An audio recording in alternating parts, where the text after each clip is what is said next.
अगर हम लोग बात करें तो यहां पर उसका जब वो आया तो वायु स्वरूप में था, धुंधकारी। अब वो उसे बैठने के लिए जगह नहीं मिली। मरने के बाद में हमारा कांटेक्ट, मरने से पहले, आज विज्ञान इस चीज की खोज कर रहा है, लगभग वो इस चीज को खोज चुका है, और लगभग मानने वाले जो लोग हैं कि वह कहते हैं कि जब व्यक्ति मरने वाला होता है तो मरने से पहले व्यक्ति के पैरों से उसका पृथ्वी तत्व कांटेक्ट खत्म हो जाता है, संबंध समाप्त हो जाता है मरने से कुछ, और मरने से पहले हमको संकेत दिए जाते हैं। हमारे यहाँ भगवान शिव ने बड़ा सुंदर संकेत दिया है। मृत्यु जब आपकी आ रही हो तो मृत्यु के आने पर आपको संकेत दे रहे हैं भगवान शंकर। भगवान शंकर ने कहा अगर ध्रुव तारा आपको नहीं दिखाई दे रहा है तो आप समझ लीजिए कि आपकी मृत्यु निश्चित संभावी है। ये नाखून ज्योतिष विज्ञान के अंतर्गत, ये नाखूनों के ऊपर अगर आपके जो है सफेद चंद्रा का, अब हम इनको दबाते हैं तो हमको तो पूरा ही सफेद दिखते हैं, तो क्या मेरी में नहीं बोले, अगर हमें इसको हम दबा के इस पे चंद्रा का अगर कोई एक सफेद रंग का चंद्रमा बनता है तो हमारी मृत्यु 6 महीने में संभावी है। अगर आप कान पे अपने हाथ रखें ऐसे, ऐसे करके आप हाथ रखें तो आपको अपने अंदर का एक शोर सुनाई देगा, ऐसा करता है।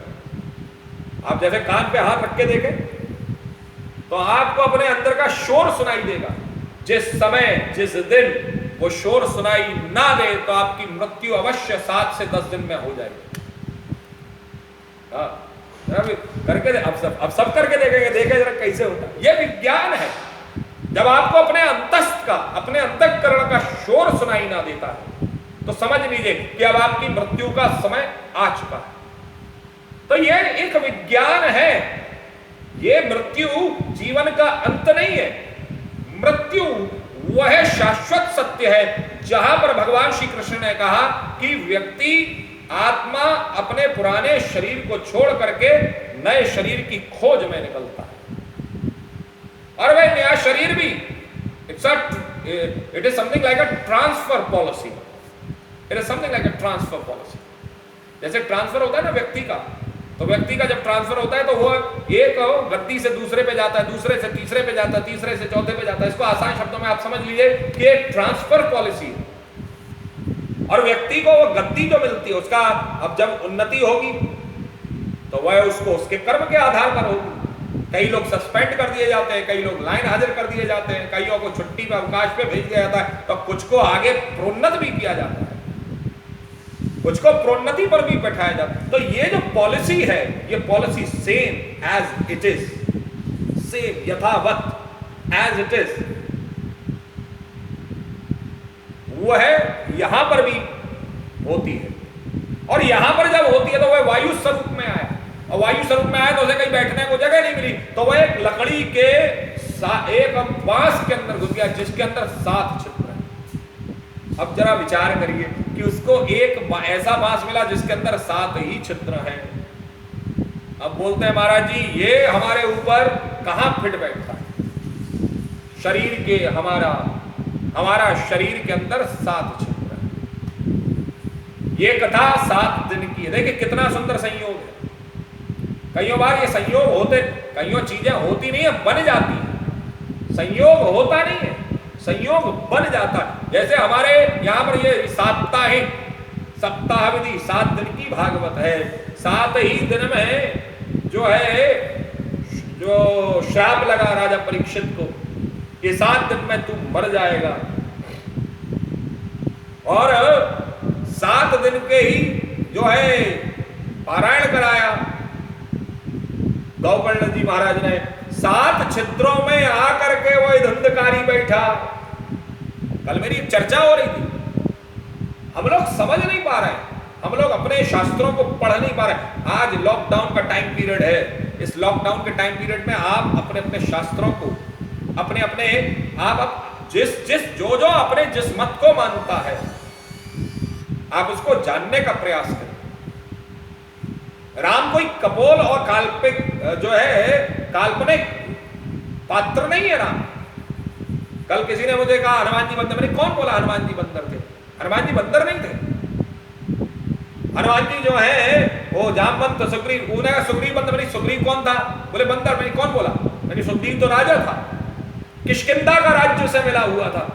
अच्छा, इसे आज के वर्तमान समय में अगर हम देखें तो वर्तमान समय में है, जरा विचार करिए कि वर्तमान समय में स्थिति क्या है कि वर्तमान समय में कुछ सभ्यताएं, हमारी कुछ सभ्यताएं पेड़ों पर रहती हैं। इंसान होकर के वो जंगलों में रहते हैं, पेड़ों पर रहते हैं, मचानों पर रहते हैं और अपनी जीवन की सारी शैली वहीं पर जीते, वो वहीं पर जीते। और जब वो वहीं पर जीते तो उनका जीवन, अब चढ़ने के लिए सीढ़ी नहीं है वहां, वो लोग लताओं से, वृक्षों के ऊपर, वृक्षों के माध्यम से, वृक्षों के सहारे से, लताओं के वो जटाएं जो रस्सी सी जो लटकी हुई है वृक्षों से, उससे ऊपर वो अपना चलते चले जाते हैं। वह आज भी हमारे हिसाब से पाषाण युग में रह रहे हैं, वह हमारे हिसाब से आज भी पाषाण युग में रह रहे हैं, लेकिन वह इंसानी व्यक्ति है, वह इंसानी सभ्यता है, वह इंसान ही है। लेकिन हमारे अनुकूल, हमारे अनुसार, चूंकि वो शहर में नहीं रह रहे, अब शहर में नहीं रह रहे, पेड़ों पर रह रहे, तो हम उन्हें जो है आदिवासी कह रहे। आदि मतलब जो पहले से, आदिवासी का अर्थ है जो पहले से वास करता है, उसका नाम है आदिवासी। वनवासी जो वन में वास करता है। तो ये एक ऐसी परंपरा, एक ऐसी सभ्यता, जिस परंपरा और जिस सभ्यता के अंतर्गत में ये पुराण, केवल पुराण, ये हमारे जो धर्मशास्त्र, मैंने पहले भी कहा, मैं आज पुनः कह रहा हूं, ये हमारे जो धर्मशास्त्र हैं, इन धर्मशास्त्रों को आप कपोल कल्पित एक ग्रंथ, एक किताब, एक स्टोरी बुक समझने का भूल मत कीजिएगा। इसमें जैसा लिखा है, इसमें जो लिखा है वह जैसा था वह सत्य था, है और रहेगा, वह सत्य था। एक यहां पर धुंधकारी 7, देखिए आंकड़े देखिए, संख्यात्मक देखिए कि संख्या में 7 दिन का श्राप लगा। 7 दिन सुखदेव जी महाराज ने भागवत सुनाई, 7 दिन में जो है गोकर्ण ने धुंधकारी को सुनाई, सप्ताह यज्ञ का आयोजन किया गया और धुंधकारी जब आया तो उसको 7 छिद्र मिले। अर्थात यहां पर श्रीमद् भागवत में 7 दिन का विशेष महत्व है। हालांकि महत्व तो पूरे सबका है, लेकिन यहां पर विशेष महत्व 7 दिन का है। और जब 7 दिन का विशेष महत्व है तो ये 7 संख्या क्या है? 7 संख्या हमारे यहां विषम संख्या बोली जाती है, विषम संख्या है ये 7। सम और विषम आप लोग जानते होंगे शायद, odd and even, odd and even, odd is called विषम एंड इवन इज कॉल्ड सम। तो जो सम संख्या है वह है जो है 0, 2, 4, 6, 8, ये विषम है, ये सम है, ये इवन है। और ऑड क्या है कि 1, 3, 5, 7 और 9। तो ये जो संख्याएं हैं, इन संख्याओं में ही हमारा जीवन बंधा, और हमारा जीवन वस्तुतः अगर देखा जाए तो पूरा गणित के आधार पर बंधा हुआ है। अगर 72 बार, 1 मिनट में 72 बार, देखिए संख्या दी गई है, 1 मिनट में एक स्वस्थ व्यक्ति का हृदय 1 मिनट में 72 बार धड़कना चाहिए, संख्या दी गई। और संख्या क्या दी गई है? हमारा जीवन संख्याओं में बंधा हुआ है साहब। और वो संख्या क्या दी गई है कि संख्या ये दी गई है कि हमारा हृदय 1 मिनट में 72 बार धड़कना चाहिए, ये संख्या। अब इससे ज्यादा धड़कता है तो बोले आप अस्वस्थ हैं, इससे कम धड़कता है तो बोले तो भी आपको लो बीपी है, लो बीपी है, हाई बीपी। डेफिनेशन है, जरा विचार करिए। तो ये हमारा ऐसी पलकों का झपकने का एक प्रावधान दिया गया, ऐसी श्वास प्रणाली का एक प्रावधान दिया गया कि हमारी श्वास 24 घंटे में इतनी बार होनी चाहिए। अगर हम उसको कम कर सके, अगर हम श्वास को कम कर सके तो हम अपनी श्वासों को बचा करके ले जाएंगे, हम स्वस्थ रहेंगे। हम अभी तो अपनी श्वास लेना नहीं जानते। ये वायु हम अंदर बाहर कैसे करते हैं हमको यही नहीं, हम केवल वायु को अंदर लेने में और बाहर निकालने में ही लगे रहते हैं। अंदर बाहर, अंदर बाहर, अंदर जो लोहार का आपने धौकनी देखी, धौकनी, धौकनी जैसा हमारा जीवन है। धौकनी पता नहीं आप लोग नहीं जानते होंगे शायद। एक लोहार जो है पहले गांव में, कस्बों में, पुराने समय में एक आग जलाने के लिए हवा भरने का एक पंप रखता था चमड़े का, और उसको ऊपर नीचे दबाता था तो वो उससे हवा जाती थी। आज भी है शायद, आज भी होगा कहीं ना कहीं। ये ऐसा, ये शरीर हमारा उस धौकनी की तरह हो गया।